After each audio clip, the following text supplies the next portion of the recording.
I'm Raj Vasudeva. I'm from Columbia, South Carolina. My name's Bhavna Vasudeva, and I'm also from Columbia, South Carolina. I met Nikki years and years ago. She had come as a patient of mine, and then we became good friends and family friends and met her parents. And Bhavna had already met her parents and met the family, and so we kind of got to know her more at a personal level. Well, I think that she came to my office and wanted to meet with me and informed me that she was going to run for the state legislature, and if there was any way that we could support her. And I told her that obviously I don't live in that district, so I can't really give you my vote, but I can help you monetarily and whatever support, word of mouth, getting the word out. But I did come home and talk to Bob, and I was like, I don't understand her. I said, she's going against a good old boy who has been in this position for 30 years in a pure white district. There's no way in hell that she's going to beat her. But guess what? She proved everybody wrong, and she did beat him. So that was my first interaction, and that really impressed me. That she is a force. She is very personable, and you can see that she cares. So she made it a duty to go and try and meet each and every constituent in her district. And that's how she won the votes, because they got to know her.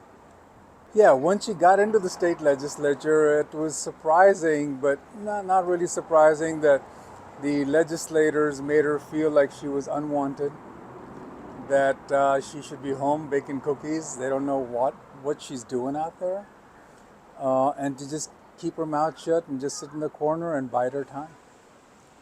And that just kind of disappointed her so much. And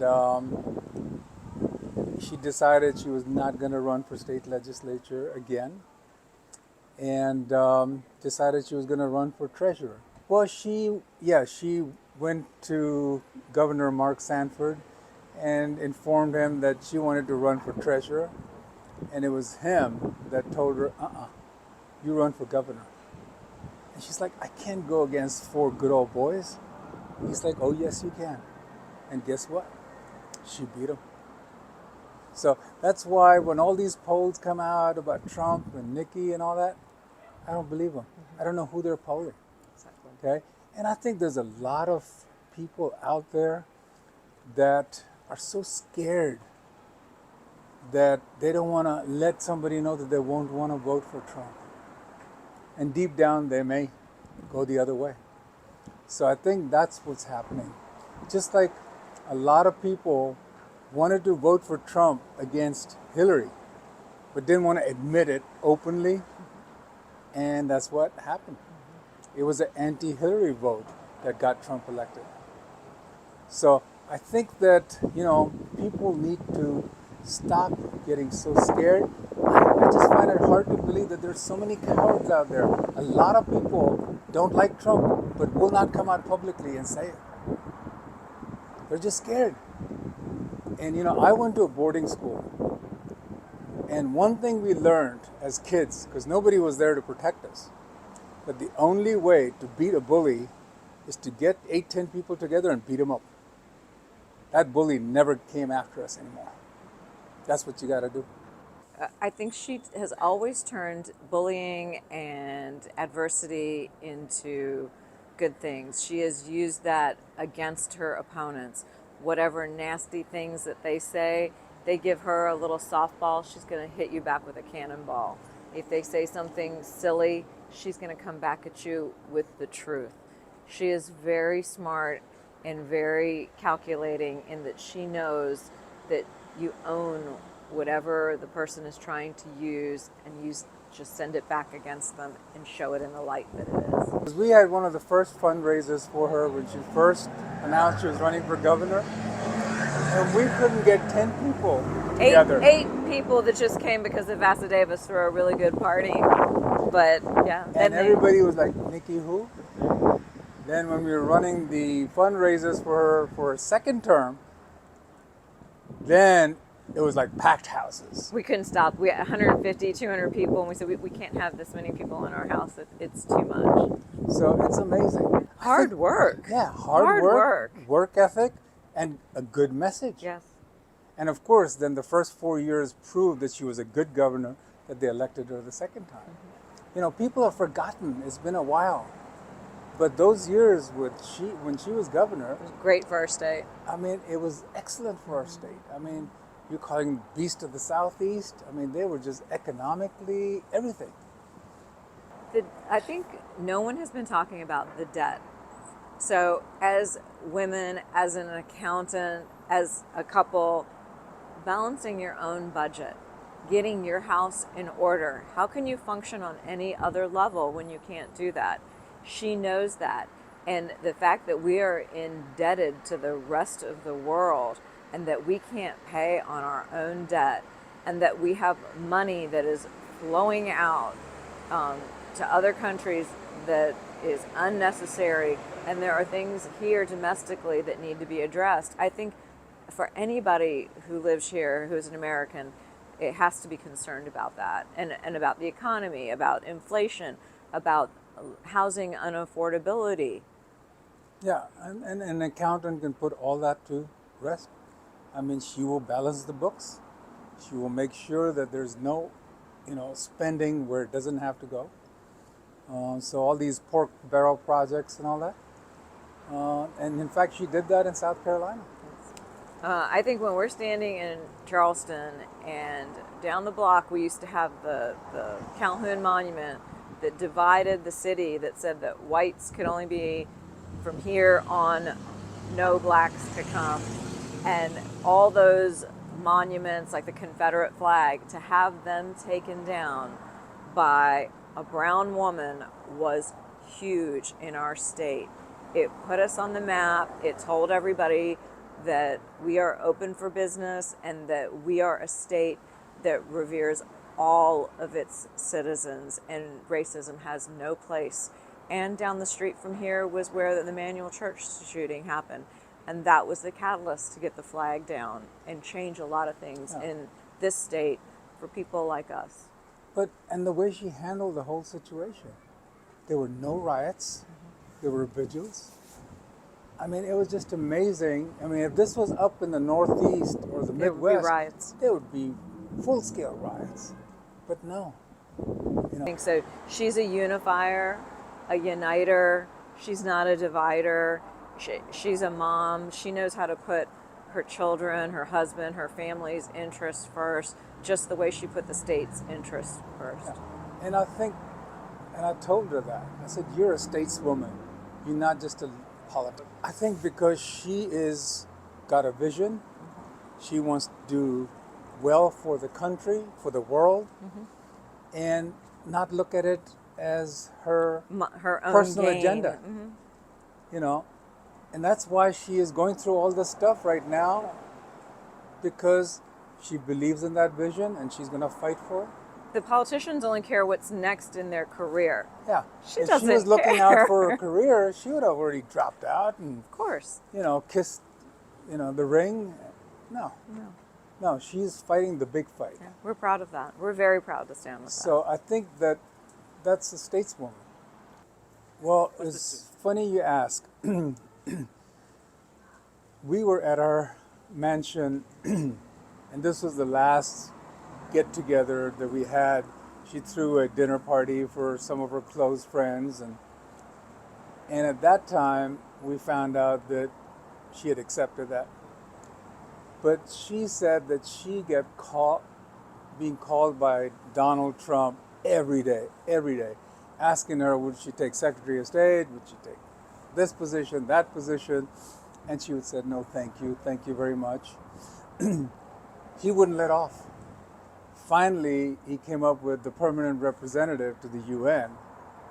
And she said, no, thank you. He's like, no, I'm not taking no for an answer. The least you could tell me is that you're going to think about it. She's like, okay, I'll think about it. Like, how long do I have? He said 24 hours.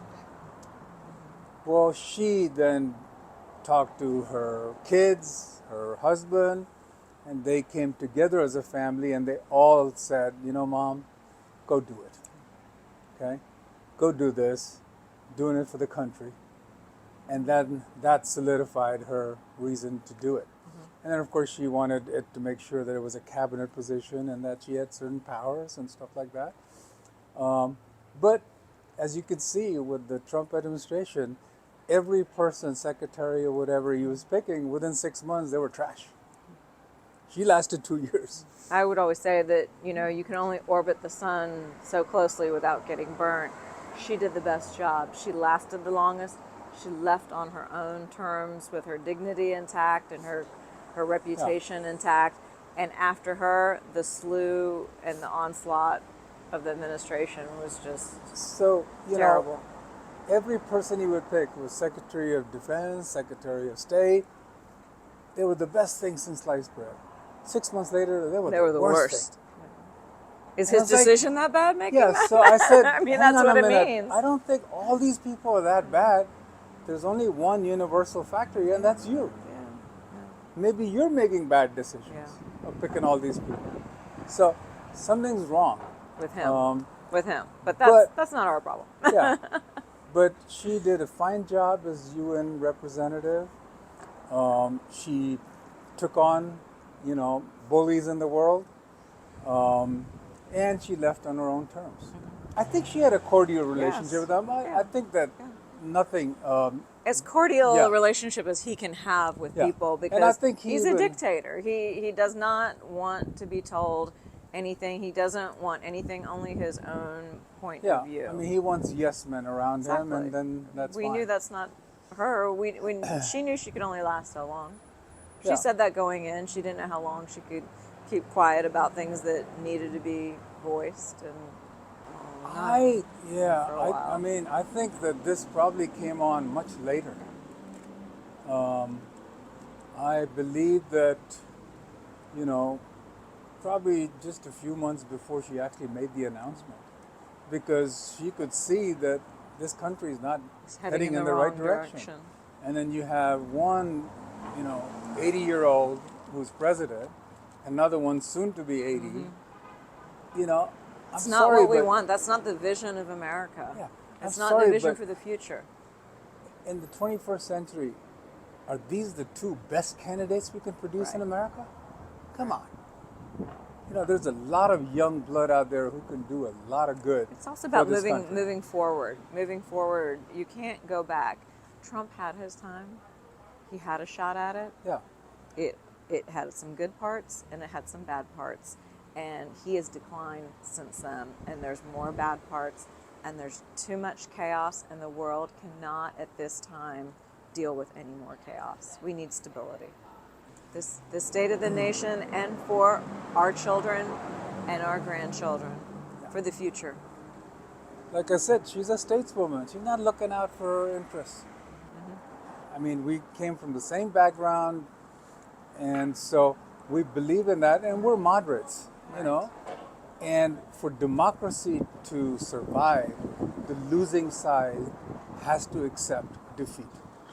We have to have smooth transition of power. Otherwise, you will not have democracy anymore. The losing side has the opportunity to be the winner the next time around. Okay? So basically, I think that we were all very encouraging. And we said we will do anything and everything in our, power. And we knew it. We knew it years ago. We knew she was going to run. Yeah. We knew she had it the very first time we saw Yeah. on a TV interview. Having known her was one thing, and then to see how well she could articulate her feelings to the camera and to the public, we both Yeah. knew. I'll tell you an incident. When she was being inaugurated for governor the first time, we barely flew in from New Zealand attending a wedding. It was so cold that on inauguration day, we had to wear 6 layers because we had to sit outdoors. It was so cold. And that particular day, after the inauguration, we had hosted a luncheon for several dignitaries who would come from around the country and abroad. including the Indian ambassador. Community. It's for the Indian community. And and I remember telling them, at lunchtime, like thanking them all for making the effort to come. And I said that there is one thing I do want to say. I'm sorry that you all felt really cold out there, but there's a reason. It's very cold in Washington, D.C. in January. We're getting ready. This was, I was predicting the future, and I said, we're going to have to sit in that cold years from now. I think it's been going gangbusters. We went from 2% to having everyone else drop out, and it's a two-person race at this point. I don't think anybody could have predicted that she would do this well, except for maybe us. We knew in our hearts, but we believe.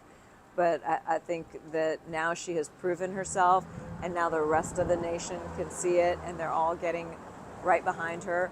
The campaign in January raised $11.5 million, and apparently that's as much as what Trump spent on legal fees in January.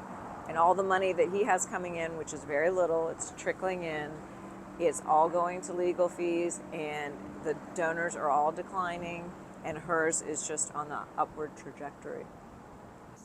They weren't Nikki, though.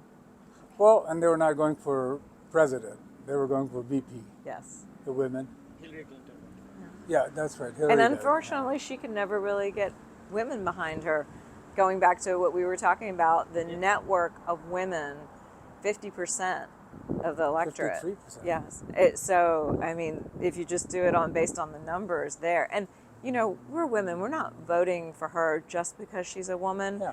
But when you have someone who, like Donald, is so against the grain and against us, I think we can safely say that we've got the female vote. It's the content and the candidate. It's not that they're coming out for a woman. They're coming out for Nikki because of her message and her policy, not because she's just a woman. That's just icing on the cake. Yeah, it's the message. So hard on them, right? I mean, Michael being deployed last night when we were in front of the Yorktown, and all we could all think about was him being deployed and how deplorable the comments have been about him and from Trump's campaign. And her family has rallied around her. Her son and daughter have been on the bus tours, crisscrossing the state, the country. And, her parents are in their 80s, and they are just so proud that they raised such a strong, fine daughter, and her family's just huddling together, trying to keep the haters away. That's all. Closely knit family. Very closely knit. That's what we care about. Very upset with. Of course. And she's very close to her in-laws. I mean, Michael's parents are just spectacular people. And it was just hurtful for, I think, anybody in our state that's from military service. Nikki's brother is also a veteran. I think anybody that's a veteran or has served, I think all of them were offended. That was crazy. I was actually there during the debate, and I don't understand how somebody, and he has children, I don't understand how somebody who has children could do that to another parent. There are things that are code of conduct, there are things that are off limit. It was just downright inappropriate, and it's because he has no content and no sustenance, and that's what he has to do, is dig in the gutter.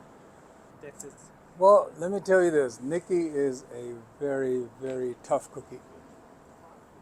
It'll just fall off. She does not take these personally, because otherwise she would not last. She would be able to function. She's a tough cookie, and she is just after her vision, her message, and she's going to keep at it and work hard. And outwork them. Yeah. So, yeah. Kind of family support base. I can't think of a better person. I mean, he is the one that holds their family together. He is the glue. He is such a kind-hearted man. He levels everyone out. You just have to speak to him and be in his presence to understand and know that. He's an amazing gentleman. Amazing. And so accepting of Indian culture and embraces Indian culture that it's just touching for all of us. I mean, her family background. I mean, the fact that her parents live with her and she takes care of her family members and they all live around her. I think that speaks to our heritage. Yeah, and she's been to her brother's wedding wearing Indian clothes. So she's a perfect individual, best fusion between the East and the West. We all came here legally, like we said. Our parents came here as legal immigrants. We sponsored our family members that waited 20 years. We signed affidavits of support for them. And look, around now, 30, 40 years later, everyone is wildly successful and blessed to be Americans. And we all attribute it to the legal process. And that process needs to be speeded up. And the southern border process needs to be shut down. And I think punitive damages need to be against countries that allow that, including India. I was shocked to learn that there are that many Indians trying to come in here. And they're not seeking asylum for economic gains. That was not the purpose. Yeah, but I don't know if you've heard about this incident, but I heard it from her mom. And first of all, must commend the parents for raising such wonderful kids in a small town, rural South Carolina. With a beard. And Yes, turban. with the turban and beard, and how they managed to do that is just amazing. But her mom was telling me that she took both the girls to a beauty pageant. And then the organizers of this pageant were like distraught, like, what do we do? What do we do? And then they took the mom to the side. They said, all right, we've decided that your daughters can enter the pageant as contestants, but they're not eligible to win any prize. She's like, why? It's like, because we only have two prizes, Miss White and Miss Black. That's the reality of being a That- brown girl in America. And of course, the mom said she never told them. She let them do her thing. Okay? But that's under the circumstances that they grew up with, you know?